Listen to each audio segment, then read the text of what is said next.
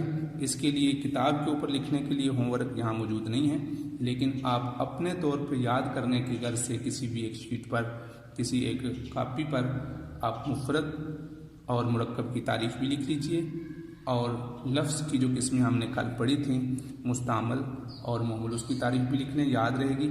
اور یاد کرنے کے لکھنے سے ایک چیز اچھی طرح یاد ہو جاتی ہے، تو آپ اس کو اپنے پاس لکھ لیں۔ کتاب پر جو لکھنے کا کام ہے انشاءاللہ وہ آگے شروع ہوگا، تو آپ اس کو یاد کریں۔ اور اس طرح کی مزید کئی مثالیں آپ اپنی طرف سے، جیسے ہم نے یہاں ذکر کیا قلم و کتاب کرسی، تو اس طرح کی آپ مزید مثالیں بھی ذکر کریں۔ تو انشاءاللہ مجھے امید ہے کہ آپ کو یہ سب سمجھ آ گیا ہوگا، اور اس کے مطابق آپ انشاءاللہ اس کو یاد بھی کریں اور لکھیں بھی۔ السلام علیکم ورحمۃ اللہ وبرکاتہ۔